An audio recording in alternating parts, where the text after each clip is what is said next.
Ce matin, je suis tombé sur une étude qui disait que les Français passaient en moyenne 3h30 sur les écrans par jour, ce qui est colossal.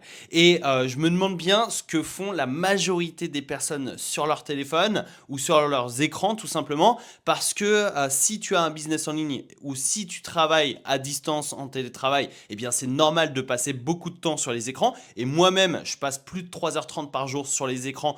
Donc principalement sur mon ordinateur pour développer mon business en ligne, pour travailler, c'est normal. Mais pour toutes les personnes qui ne travaillent pas sur un ordinateur, qui ne travaillent pas sur un écran, comment font-ils pour passer en moyenne 3h30 sur des écrans? Eh bien la réponse elle est très simple, ils se prennent en continu des shots de dopamine. Que ce soit via TikTok, Instagram ou tout autre réseau social, que ce soit aussi via Netflix ou tout autre divertissement. Eh bien la majorité des Français et surtout la majorité des habitants de ce monde passent énormément de temps sur leur téléphone, leurs ordinateurs, leurs tablettes pour se divertir, pour oublier leur quotidien. Et ça, c'est un énorme problème parce qu'en fait, le temps que tu passes sur les écrans, c'est du temps de vie en moins. Parce que je ne sais pas si tu as déjà connu ça, et je pense que oui, tu scrolles sur les réseaux sociaux. Donc une nouvelle fois, ça peut être Instagram, TikTok, Twitter ou peu importe. Tu scrolles sur les réseaux sociaux et tu ne vois pas le temps passer. Et à un moment, tu regardes l'heure et il y a une demi-heure, une heure qui est déjà passée. Et tu te demandes, qu'est-ce que j'ai appris pendant cette heure-là? Eh bien la réponse, en général, c'est rien. Tu continues de scroller, tu regardes du contenu illimité, c'est un feed illimité, et le problème c'est que tu n'apprends rien, tu ne développes pas de compétences, et tu n'atteins aucun objectif à scroller bêtement sur TikTok. Et je suis très cash, mais c'est vraiment du temps de vie en moins que tu donnes comme ça à des algorithmes, que tu donnes à des plateformes qui gagnent de l'argent sur ton dos. Et tu consommes, tu consommes, tu consommes du contenu et de la data. Le problème, c'est que eh bien, tu ne pourras jamais atteindre tes objectifs si tu restes dans ce cercle vicieux. Donc, au lieu de consommer, tu dois devenir producteur. Parce que quand tu commences à produire du contenu, quand tu commences à utiliser ton écran comme source de revenus ou comme moyen pour devenir libre et indépendant, au travers notamment d'un business en ligne par exemple, eh bien là, tu renverses la donne et tu commences à devenir producteur et donc tu commences à reprendre en main ta vie. Parce que si tu consommes sans cesse, bah malheureusement, ta vie, entre guillemets, appartient aux algorithmes parce que tu perds énormément de temps sur les écrans. Et je sais que je suis très cash et je sais que certaines personnes vont, pourquoi pas m'insulter dans les commentaires. Allez-y, faites-vous plaisir. Mais l'écran, c'est vraiment le fléau du 21e siècle. Et on le voit bien chez les enfants. Tu donnes un écran à un enfant de 1 an, 2 ans, 3 ans, ça développe de l'autisme avec les écrans. Donc, il y a des personnes qui rendent leurs enfants autistes en leur donnant un écran, un téléphone, une télévision, un ordinateur, une tablette, peu importe, à 1 an, 2 ans, 3 ans. Et c'est pas moi qui le dis, c'est des études scientifiques qui sortent là de plus en plus en ce moment. Et c'est pas pour rien que le gouvernement parle d'interdire les écrans pour les enfants de moins de 11 ans, il me semble.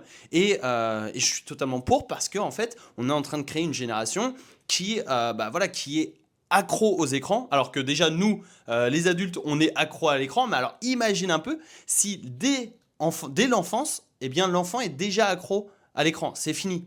L'addiction sera beaucoup trop forte et l'enfant ne pourra même plus se passer des écrans à l'adolescence et voire même à l'âge adulte. Donc c'est vraiment un problème de société que l'on rencontre aujourd'hui.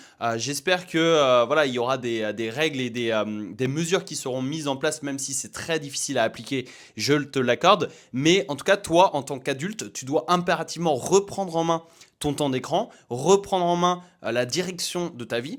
Donc pour ça, personnellement, moi ce que j'ai fait, c'est que j'ai désinstallé tous les réseaux sociaux de mon téléphone. Donc Facebook, Instagram, TikTok, Twitter, tout ça, j'ai désinstallé de mon téléphone et je consulte ça sur ordinateur. Et je t'invite à essayer parce qu'en fait, sur ordinateur, tu vas consommer beaucoup moins de contenu.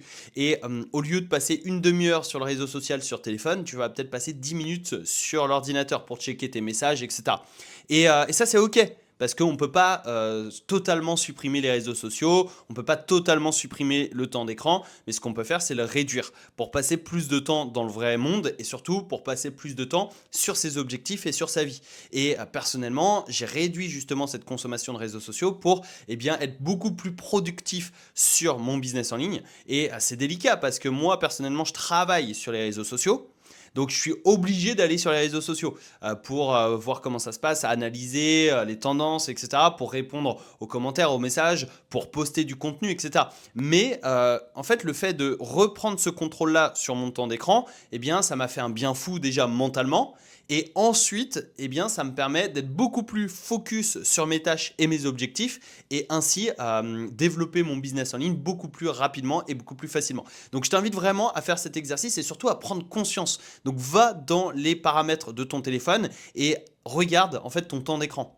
Et moi, personnellement, j'ai mis le widget. Alors, j'ai un iPhone, je ne sais pas si c'est possible sur Android, mais j'imagine que oui. J'ai mis le widget temps d'écran sur ma page d'accueil. Comme ça, dès que je déverrouille mon téléphone, j'ai mon temps d'écran. Et des fois, c'est énorme, hein. Des fois, c'est 3 heures, 4 heures. Je te l'accorde. Mais en tout cas, j'ai conscience de ça. Et du coup, le lendemain, j'essaie de faire attention et j'essaie de réduire ça au fur et à mesure.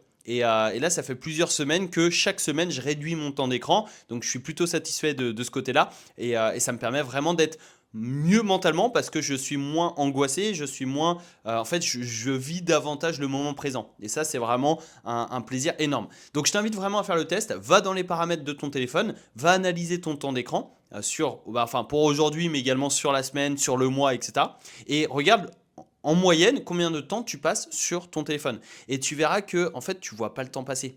Des fois, je vois temps d'écran 3 heures, je me dis mais comment j'ai pu passer 3 heures dans la journée sur mon téléphone. Alors là, en plus de ça, tu vois, je suis en train de filmer avec mon iPhone, donc forcément ça comptabilise du temps d'écran, mais je suis en train de travailler. Mais voilà, en tout cas, faut différencier aussi le temps d'écran du travail et le temps d'écran divertissement. Mais en tout cas, c'est ça que tu dois faire attention. C'est vraiment un petit message un petit peu fouillis comme ça, mais vraiment 3h30 sur l'étude, ça m'a choqué en moyenne. Et en fait, ce qui est malheureux, c'est qu'aujourd'hui, les adolescents passent 7h, 8h, 9h sur leurs écrans. C'est énorme, c'est colossal. Et j'espère qu'un jour, ils prendront conscience de ce problème et réduiront en fait ce temps d'écran. Parce que t'imagines, passer 8 heures par jour, c'est une journée de travail 8 heures. Donc c'est énorme. Donc voilà, je sais pas ce que tu en penses, n'hésite pas à me le dire en commentaire. Si jamais tu veux te lancer dans le business en ligne et notamment dans l'affiliation, eh bien tu as une masterclass 100% gratuite dans la description de cette vidéo dans laquelle je t'explique comment passer de 0 à 2000 euros par mois sur Internet, puisque sur cette chaîne YouTube, je te partage mon parcours d'entrepreneur, je te partage mes expériences sur le business en ligne, mes succès, mes échecs, etc. Et j'ai créé cette masterclass pour te donner comme ça un plan d'action à suivre pour te lancer en affiliation. C'est une masterclass d'une demi-heure, elle est 100% gratuite et tu as le lien dans la description de cette vidéo.